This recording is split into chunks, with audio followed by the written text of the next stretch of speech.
Hey VC, it's Jonathan, your cheap and cheerful record collector. I sort of didn't buy records for about a month or so before we took our trip to Japan, but now that I'm back, I'm back. Been hitting up some Goodwills and came across a stack of some stuff I picked up a couple of different places. Even though Goodwill has now raised their prices from $1 to $2, $3, $4, and $5. Most of these are $2 records. And let's see what we got here. Picked up a bunch of stuff recently, so let's get into it. First one up is Doobie Brothers. This is Stampede. Nice gatefold in pretty decent shape. I played it the other day. I like the record, but it sounds so muddy. There's no brilliance to it at all, the recording itself. The songs are fine and the performances are fine. It's just sounds muddy, which is sort of a shame. I think it's basically the recording, but not a bad album altogether. Also picked up an older one, the New York Rock and Roll Ensemble. This is a promo copy, 1969 and Atco. It's okay. It's not great. I think I'm going to keep it in the collection for the moment. Yeah, it's not bad. Some good performances. I don't really think they know what they wanted to do, whether they want it to be rock and roll or blood, sweat, and tears kind of sound, or I don't think they really put their finger on what they wanted to do for the record. But not bad. I can keep that for the while. Next one is a band I'm very torn about.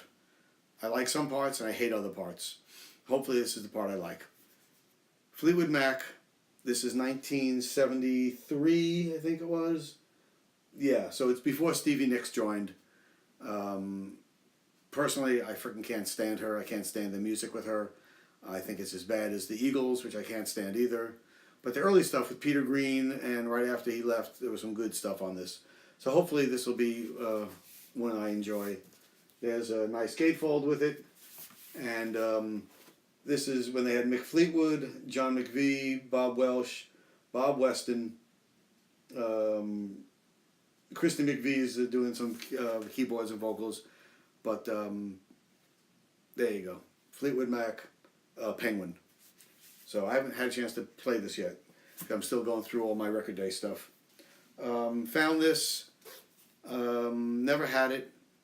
Classic pop album. Huey Lewis and the News. Mint condition, really clean. I played one side the other day, sounded great. Just a lot of fun record. Heart of Rock and Roll, Heart and Soul, I Want a New Drug. I mean, classic 80s pop. But sounds great. Great recording. So that was a great find for $1. Also, picked up Chris Hillman. Chris Hillman in the original Byrds. Then was in Flying Burrito Brothers with Graham Parsons. This is a solo album from '76. I think it's great. I was really surprised. I love this record. I'm definitely going to be in my spinning this quite often. It was really not so good when I got it. There was a lot of ring wear through here, and I was able to clean that up really well with one of those Mr. Clean white sponges, which I wrung out really well and gave it a light buff, and boy, it came out beautifully. I wish I had taken a picture of the before so you could have seen the beforehand. But this is very LA, 1976.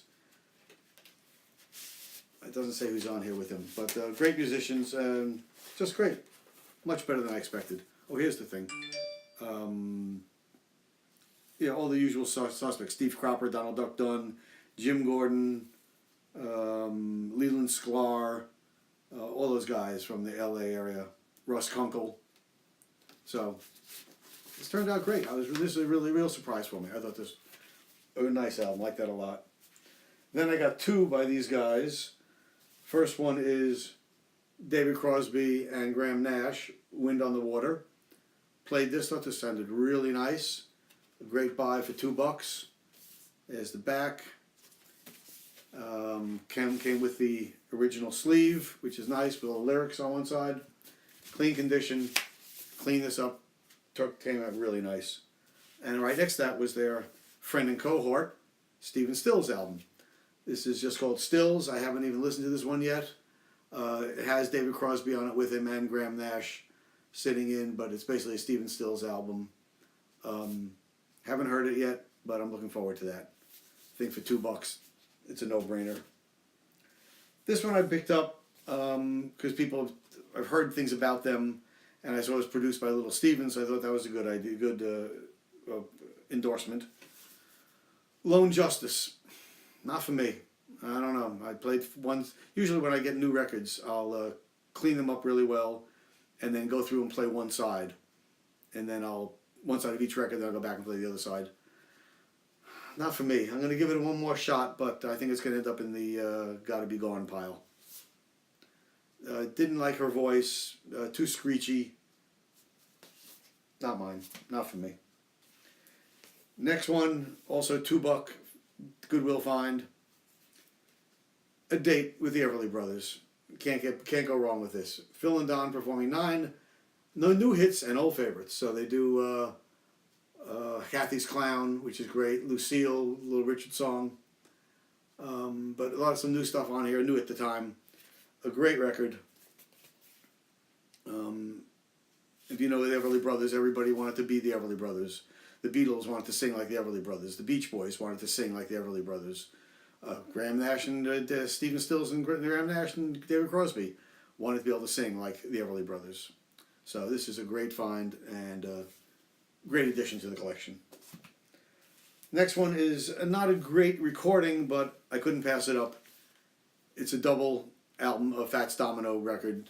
All his recording. It's a authentic Golden Treasury collection edition. So it's candlelight music. So it's going to be a crap production. But it has all his classic hits on it. They're in good shape, and it's 2 records. So for $2, I couldn't say no. You can never have enough Fats in your collection. Next one is a band I picked up a while ago when I saw one of their records. I didn't know who they were. They're local from New England. And I saw this one, so I liked the first one, so I went for the second one. The new Black Eagle Jazz Band. Sort of New Orleans type of music. Dixieland. Out of Marblehead, Massachusetts, so it's a local thing, locally produced. Recorded in 1979 in York, PA, and in Amherst, Massachusetts. It's great. I mean, I like Dixieland. They do a great job on it. Nice recording. Their own label. It's upside down, yeah. Their own label, which is sort of cool, and in good condition. So for $2, I couldn't say no to that. Next up, this was a lucky find at Goodwill the other day for $2. Johnny Cash sings the ballads of the True West. Love that cover. That freaking great or what? Nice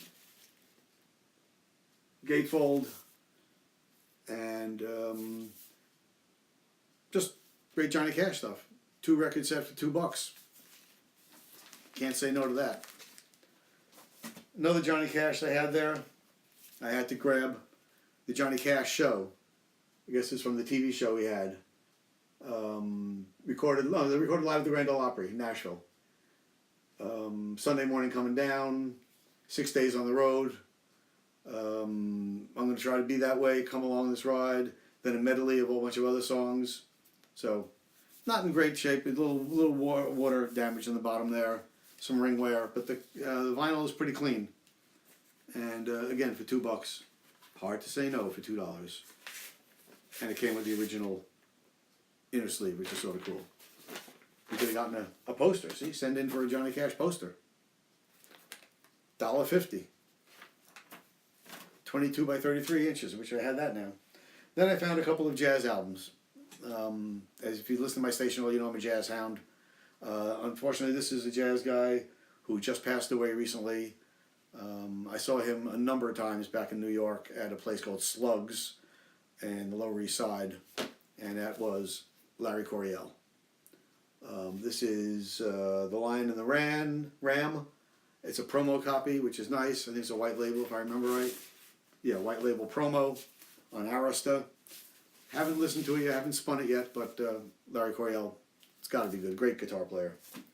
And there was another one by him, also a promo, which I picked up also with Emily Remler. It's called Together. This was from, it doesn't give a date on it. No, it says digital recording, so, 1985. 1985. So looking forward to those two Larry Coryell albums. Another jazz album I picked up, Benson and Farrell. So nice gatefold. And obviously you got George Benson and Joe Farrell on the flute with a nice backup band. Eric Hale's on there also. This was great. This was really very, smooth jazz, but well done. And, George Benson, it's going to be good. Always good parts on it, even there's some things that will move. The whole thing is good. And the last record I got today, also a jazz album I picked up, Charlie Byrd, Dreamsville. Haven't listened to this yet. Cleaned it up. Looks good. Original Columbia inner sleeve, which I think is really cool. It might be a little corny because I see they do Yesterday and Michelle, the girl from Ipanema, In the Name of Love, but it's Charlie Byrd, so how bad could it be? Guy knows how to play. So those are my $2 finds, recent $2 finds. Hope you enjoyed it. Keep digging out there. If you like my channel, please subscribe. And if you have any comments, leave them down below. And keep digging. Until next time, peace.